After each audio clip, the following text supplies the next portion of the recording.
Welcome to Sibo's Chess Study Hall. Today I'm going to show you a Immortal game played by two Chinese grandmasters, Ding Liren versus number 2 and Bai Jinshi. As we can see, it's been a while that Ding already missed a lot of top chess tournaments.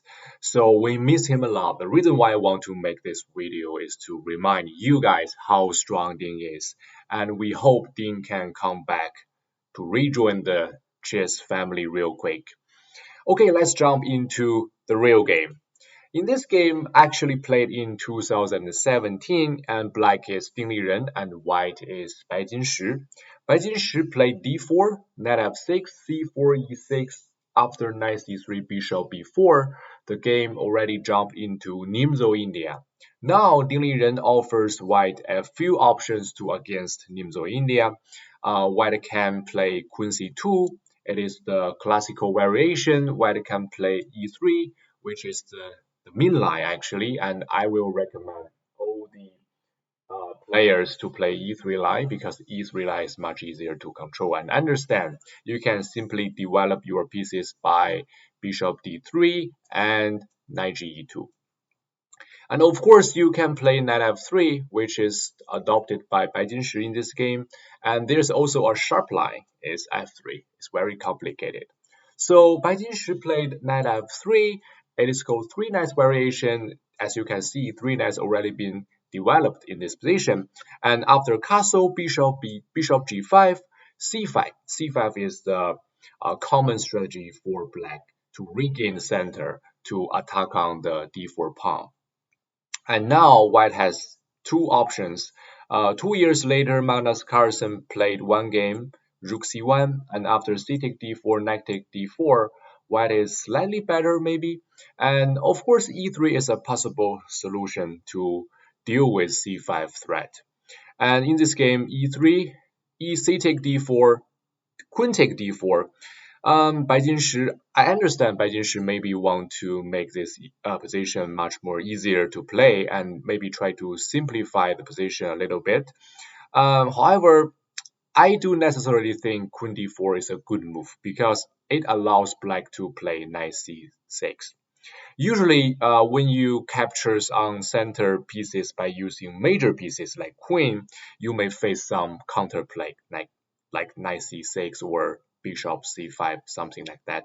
So I will simply recommend e take d4. Actually, 2 years later, Bai Jinshi himself decided to play e take d4 against another Chinese grandmaster Wei Yi. So queen take d4, maybe not that good. Knight c6, queen d3, h6, bishop h4, d5. Now I think black is already happy because black already regained center. Although there's also a light square bishop is not that ideal. However, I think the game is pretty much equal. After rook d1, g5, undermine his king safety, however, can centralize his pieces quickly. Knight e4, launch attack by threatening queen a5. Bai Jinshi decided to play knight d2 to want to trade off the center pieces. After knight c5, queen c2, d4, knight f3. Now the game already entered into a very sharp line. e4 is the first surprise. e4 offers a free pawn for white, and white has to take. Otherwise, if you play normally like bishop e2, black can simply queen f6. And now, because of the pin, white maybe will lose a piece. So white has to take on the center pawn after d takes c3, bomb. Ding Liren offers a queen sacrifice. After rook take d8 and c take b2, if you simply just calculate the value of the materials, you will notice that black didn't lose too much. Black already win a knight, win a pawn, and now maybe can win back the rook. So Bai Jinshi decided to play king e2, and king e2 is actually a blunder. Rook d2 is much better for white to play now because rook d2 at the bottom line you can save your pieces temporarily, right? Maybe Bai Jinshi is afraid of rook d8. It seems very dangerous for white to control to hold this position. However, white has a very interesting defensive move like bishop d3. After knight take e5, white has the opportunity to simplify the position into an endgame. Bishop h7 check first. After king f8, bishop take e5, and rook take, queen take, bishop take, king take. Now the game, I think white can pretty much hold. Will be end up with a draw because white has a paired bishop, and this b2 pawn will be captured by white's bishop. So rook d2 is very important, very critical. However, Bai Jinshi missed rook d2. Bai Jinshi decided to play king e2. Now look at white's pieces, the useless bishop and useless rook. After rook take d8, now I think black already gained the control. Queen take b2, knight a4, and then knight c3. White's king is in an extremely dangerous position, has nowhere to go other than f3. Actually, after king f3, it seems okay for white temporarily, because if you look at the surrounding pieces, e5 knight, g3 bishop, and 2 pawns on e3 and f2, it seems okay for white to defend. However, there is no way to retreat for this king. There's no shelter. So if you can pause the video, I can give you a few seconds to think about what is the next move for Ding Liren to play, to try to launch further attack for the king, for the dangerous king. Okay, Ding Liren decided to play rook d2. Bang! Rook d2 is a genius move. Not only shows the rook sacrifice if you pawn take d2, pawn take d4, and after knight take d4, black can just simply win back the material and gain an extra piece. But also rook d4 shows the in-depth understanding of how to mate your opponent. Rook d4 actually cut off all the potential escaping squares for the king and threatening to play g4 checkmate. If you play like bishop d3, g4 will be a mate because rook already cut off all the potential escaping squares for the king. Okay, so white has to find a way to find a shelter for the king. White decided to play h3 to prevent g4 now, and black simply h5. I can give up a rook, but you cannot take it now, right?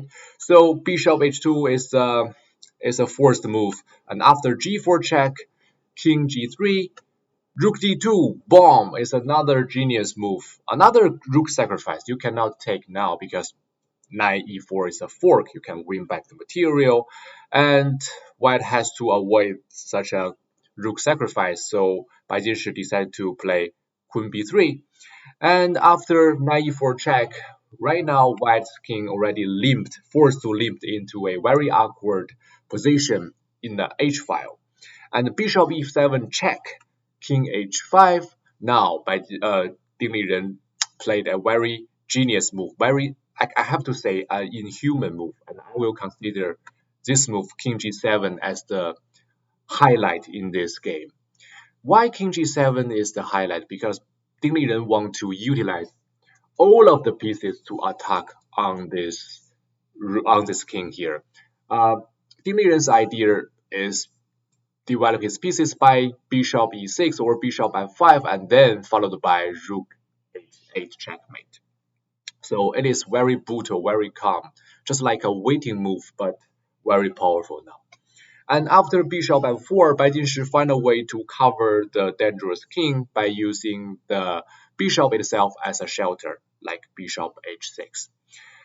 Ding Liren developed pieces by bishop f5 to further cut off the way for the king, and then bishop h6 check, king h7, queen take b7. Bai Jinshi want to find some counterplay to attack on the rook, attack on the knight, and now Ding make another genius and sacrifice decision. Rook take f2. I can give up everything because I want to checkmate by knight g3. There's a checkmate. Bai Jinshi have to cut off the diagonal by using bishop g5, and now after rook h8, the game already doomed for white. Knight take f7, bishop g6 check, king take g4, knight e5, boom, last move, last sacrifice. Bai Jinshi decides to resign because if you take the knight after bishop f5 check, king h5, black can simply king to g7 is a checkmate. It's very, very brilliant checkmate and very, very genius move played by Ding Liren. This game actually reminds me of Adolf Anderson's Immortal game. In the similar scenario, similar strategy, I can give up everything as long as you can allow me to checkmate you. It's kind of romantic game. I hope Ding can regain the power. I hope Ding can rejoin the chess family to participate in the incoming candidate match because I think Ding currently is also the best chess players around the world. And he's also the one who can maybe find a way to challenge Magnus Carlsen. And of course, Ding will face some challengers like Ferrugia and maybe Caruana. Best luck for Ding. At least I hope he can enter the stage to face to compete with these great chess players. Thank you for watching today's video, and if you like this video, please subscribe and I will provide more knowledge to you, provide more information to you. Thank you.